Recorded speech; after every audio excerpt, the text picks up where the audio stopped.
Buenos días, soy Vanessa Vallejo y ustedes están escuchando el podcast del Pan Am Post. A nuestros lectores, bienvenidos como siempre, y a quienes nos escuchan a través de YouTube, les recuerdo que pueden oírnos sin retraso suscribiéndose en nuestro sitio web. Por estos días en Colombia mucho se habla de la consulta anticorrupción impulsada por la señora Claudia López y pues por su partido, Los Verdes. Muchos están confundidos respecto a esta consulta. Mucha gente me ha dicho cosas como, bueno, en principio una consulta anticorrupción debería ser buena, pero es que desconfío porque viene de Los Verdes. Bueno, pues la gente que me ha escrito diciéndome eso tienen toda la razón. Hay razones para desconfiar, pero sobre todo hay razones para decir que esta consulta no va a servir sino para gastar un montón de dinero. Le van a quitar plata a los contribuyentes para hacerle publicidad a Claudia López y a su pareja. Hoy les tengo un invitado que ha estado investigando todo esto, escribiendo sobre la consulta y que nos va a explicar por qué no sirve, porque esta no es la solución para la corrupción. Él es Carlos Andrés Zárate, abogado de la Universidad de Externado, especialista en mercados de capitales y magíster en Derecho Público. Carlos, buenos días y muchas gracias por estar hoy con nosotros. Vanessa, muchas gracias por la invitación. Carlos, pues por estos días mucha gente está hablando de la consulta anticorrupción que se va a hacer ahora a finales de agosto. Es una consulta propuesta por la señora Claudia López y su pareja, la senadora Angélica Lozano, pero pues ahora parece que incluso tiene apoyo de por lo menos alguna parte del Centro Democrático. Entonces digamos que mucha gente está confundida. Mi idea hoy es que tú nos aclares dudas sobre esta consulta, pero como para contextualizar, empiezo pidiéndote que por favor le cuentes a nuestros oyentes qué es esa consulta y bueno, y cuáles son sus preguntas. Bueno, creo que lo prudente y lo más chévere para explicarle a toda la audiencia es que es una consulta popular. Una consulta popular es un mecanismo de participación ciudadana por medio del cual se le consulta al pueblo una decisión de trascendencia. En este caso, lo que se le está planteando a todos nosotros es que el 26 de agosto salgamos a votar 7 preguntas para ver si estamos de acuerdo o no estamos de acuerdo. Eso es lo primero que tenemos que tener claro. ¿Y las preguntas son cuáles? Bueno, pues hay 7 preguntas. Yo más o menos las he enmarcado como en 2 grupos. Pero pues digamos que para verlas así rápido, pues hay 2 preguntas, la 1 y la 7. La 1 habla de la reducción de los salarios de congresistas. La número 7 dice que no deben extenderse los periodos de los miembros de corporaciones públicas, es decir, Congreso de la República, asambleas departamentales y consejos municipales y juntas administradoras locales, a no más de 3 periodos. Ya te explico por qué se las dejo en grupitos, en un primer grupo, y otras 5 preguntas que hablan de la no casa por cárcel para políticos corruptos, que haya una contratación transparente, que no haya mermelada en las audiencias públicas, rendición de cuentas, etcétera, etcétera. Lo cierto hoy, Vanessa, es que las 2 primeras preguntas pues son totalmente inconstitucionales, porque ahorita hablamos de la consulta popular y la consulta popular tiene un requisito en la ley 134 del 94, y es que esa consulta no puede modificar la constitución política. Cuando tú dices que vas a reducir salarios, tendrías que modificar el artículo 187 de la Constitución. Y también pues tendrías que modificar el artículo 179. Entonces, el hecho de que tenga que modificar la Constitución implica que no son constitucionales esas preguntas. ¿Por qué? Porque la misma ley lo prohíbe. O sea, no va a servir para nada que esas consultas consigan una mayoría o el umbral en esas preguntas consigan la mayoría o el umbral en esa consulta. Y tal vez me extendí mucho, pero mira, para hacérselo más breve y más digerible a la audiencia, mira, el artículo 50 de la ley 134 del 94, que consagra los mecanismos de participación ciudadana, entre ellos la consulta popular, dice: en la consulta popular no se podrán realizar consultas sobre temas que impliquen modificación a la Constitución política. Esas 2 preguntas, la número 1, que habla de la reducción de los salarios, y la 3, que que limita los periodos implican una modificación a la Constitución. O sea que la consulta es inconstitucional. Sí, esas preguntas. Y lo más grave es que las personas que diseñaron esta consulta, la señora Claudia López, la señora Angélica Lozano, los abanderados de la moralidad pública, pues no se tomaron a la tarea de ni siquiera leer la Constitución, de ni siquiera leer el artículo 50 de la ley 134 que prohíbe modificar a través de consulta con la consulta que pretenden hacer. Entonces, pues creo que eso fue más un acto de inspiración de decir, nosotros somos los abanderados de la corrupción, pero un primer acto de corrupción es no corresponder con la dignidad, y cuando uno lo eligen senador, representante, uno sí tiene más responsabilidad que el ciudadano del común, y una de esas responsabilidades es leer la Constitución, leer las leyes para saber qué es lo que voy a proponer. Claro, y bueno, ese es digamos, el primer grupo de preguntas que, bueno, no se pueden hacer porque implicaría modificar la Constitución. Y las otras preguntas, ¿cuál es el problema que tienen? Bueno, las otras preguntas tienen un pequeño problema, y es que ya existen en nuestro ordenamiento jurídico, es decir, ya hay leyes que proscriben las actuaciones que ellas se están planteando. Y te doy un ejemplo, por lo menos. La pregunta número 2, básicamente lo que nos van a preguntar a los colombianos es, nos van a decir, oye, que no hayan subrogados penales para los condenados por corrupción y que haya la terminación unilateral de contratos que hayan sido fruto de esa corrupción. Claro, cuando plantean esa pregunta, pues todos los ciudadanos que estamos desprevenidos decimos, vamos a decir, claro que tienen que condenar a los corruptos, no pueden tener casa por cárcel, no pueden reducirles las penas. Claro que todos vamos a estar de acuerdo, pero lo cierto es que cuando tú te pones a investigar nuestro ordenamiento jurídico, pues te encuentras que la ley 1474 del 2011, la ley 80 del 93, la ley 906 del 2004 ya tienen esas proscripciones. Pues podría citar los artículos y todo, no sé si vale la pena, pero lo cierto es que hoy ya existe. Lo mismo pasa con la pregunta número 3, que habla de los pliegos tipo.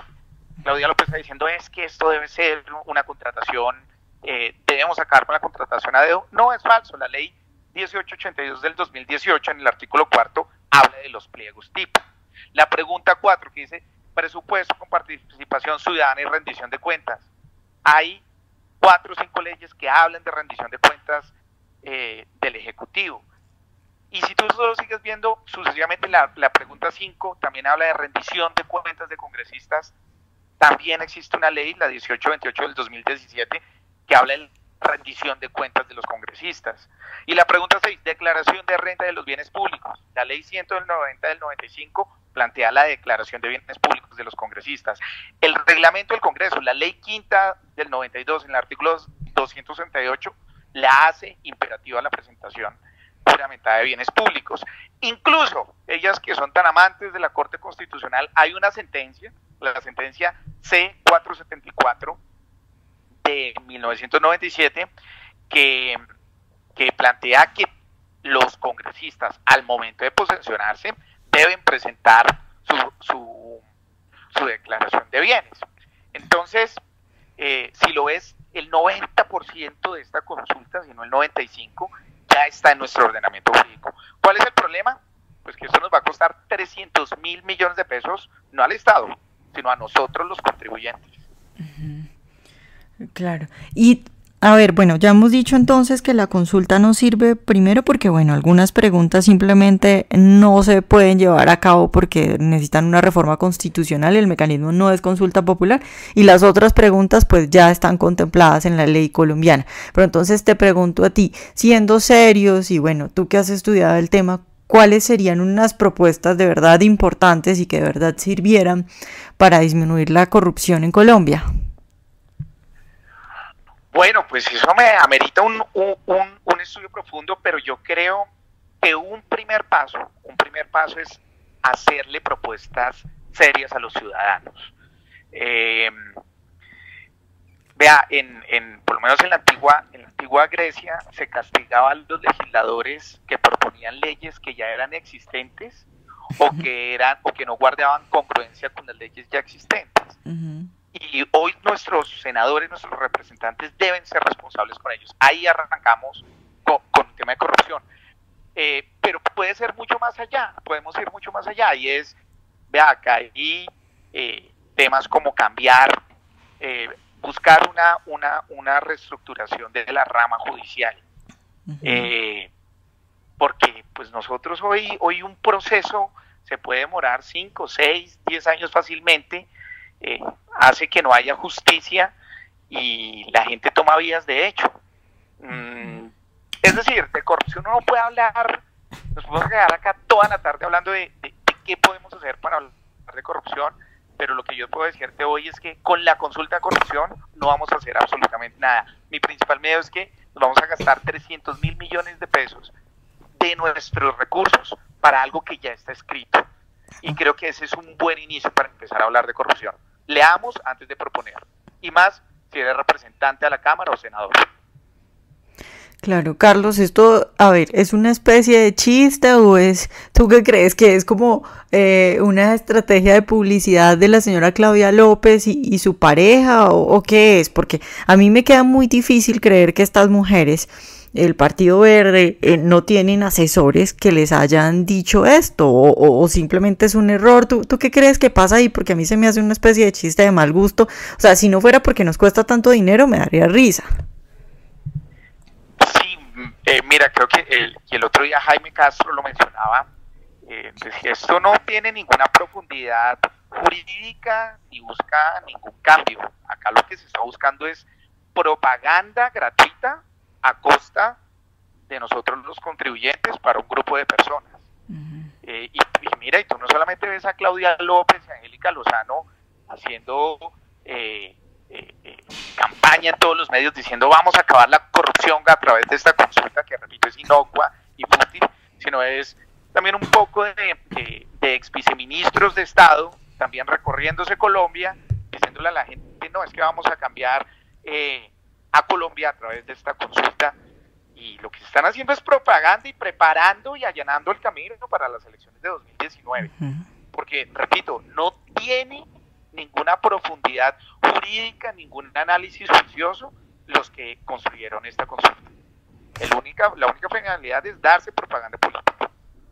Claro, también es que supongo yo que mucha gente se ha subido en el bus y ha empezado a apoyarlos porque el discurso que han manejado es quienes no quieren apoyar esto es porque son corruptos y les da miedo y no quieren porque saben que esto los va a afectar. Entonces luego tenemos, por ejemplo, al presidente Duque diciendo que él va a votar, pero ahora te hago una pregunta más, digamos, técnica, porque he escuchado gente que dice es que a Duque ya no le quedaba más que hacer porque eso simplemente ya no se puede echar para atrás, ya los tarjetones están impresos, ya no se puede echar para atrás.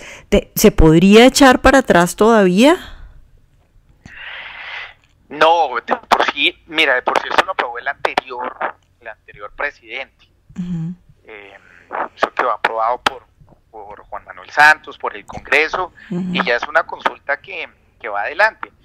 Pero hay algo muy interesante que tú planteas, y es, nosotros los colombianos somos muy dados a la moda, a lo que es políticamente correcto, pero pocos dados a la investigación y a conocer realmente qué es lo que está pasando. Y tú lo ves en redes sociales, todo el mundo dice, es que el que no vota en la consulta de corrupción es cómplice de la corrupción, y no, yo creo que es más corrupto el que está hoy autorizando y dando la venia para que nos gastemos 300.000 millones de algo que ya existe en nuestro ordenamiento jurídico. ¿Por qué no aplicamos las leyes? Arranquemos por ahí. ¿Por qué no empezamos realmente a denunciar? ¿Por qué no hemos denunciado a todos los jueces que hoy le dan casa por cárcel a los corruptos? Pero no he visto ni a Claudia López ni a Angélica Lozano criticando a los jueces que tantos derechos hoy crean para decirle por qué tienen a los corruptos por fuera cuando la ley les ordena que ellos no tienen subrogados penales. Entonces, ahí es donde tenemos que atacar, no irnos por la moda de la red social y decir, no, es que hay que votar, hay que hacerlo porque yo soy limpio y soy corrupto. Claro, a todos nos duele la corrupción, pero como todas las enfermedades hay que saberlas atacar. Yo no puedo atacar un cáncer con agua de romero. Claro. De eso no se trata.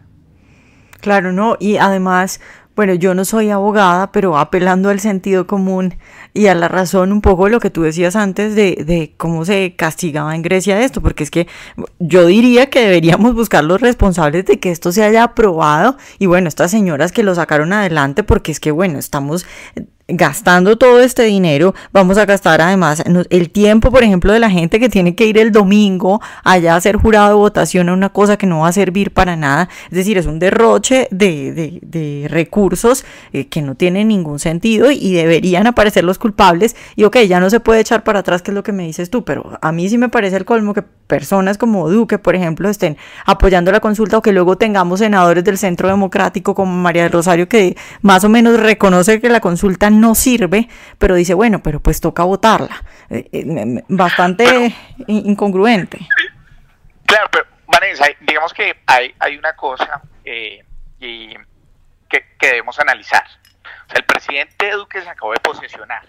Cuando él llegó, todo este cuento ya estaba armado. Uh-huh. Él como presidente de Estado le corresponde pues apoyar las iniciativas y la institucionalidad. Digamos que hay que salirnos de eso un poco. Acá lo cierto es que las personas que estaban en el Congreso en ese momento y que eran de oposición a Santos, sí tenían que haberse, es decir, no haber sido por la línea de lo políticamente correcto, sino haber esgrimido, además que hay gente muy pila, había gente muy pila en ese momento en el Congreso que podía haber esgrimido los argumentos que hoy te estoy dando y decirle, oiga, señora Claudia López, a nosotros no nos parece porque eso ya está acá escrito. Creo que era lo procedente, lo prudente haberlo manifestado, pero creo que el Congreso, por la coyuntura política y dada el momento electoral, que eso también tiene que medirlo el ciudadano, o sea, estamos en un momento de abajo la corrupción, los que supuestamente representan la moralidad, allá son los malos, son los diablos, entonces el que no vote ahorita aprobar la consulta anticorrupción acá en el Senado, entonces es malvado y es corrupto. Y creo que sí faltó más aplomo, porque argumentos hay suficientes para haberles dicho, venga, no nos vamos a gastar un poco de plata en algo que ya está escrito. Creo que fue más falta de delicadeza en ese momento, más de aplomo de la oposición del Congreso en ese momento. Bueno, pues muy mal, muy mal. A mí me parece más mal que a ti, pero bueno, en todo caso, un derroche terrible. Muchas gracias por estar hoy con nosotros y pues por contarnos estos detalles. Bueno, Vanessa, muchas gracias a ti por el tiempo y pues chévere poder haber podido explicar un poquito. Lo importante es que si la gente viniera a ir a votar, que lo haga muy a conciencia, que sepa en qué está invirtiendo sus recursos, así como cuando elige un senador o un representante, que sepa por qué va a votar por esa persona. Ojalá hayan disfrutado nuestra entrevista de hoy. Recuerden seguirnos en nuestro canal de YouTube y en nuestras redes sociales, y nos vemos en un próximo Pan Am Podcast.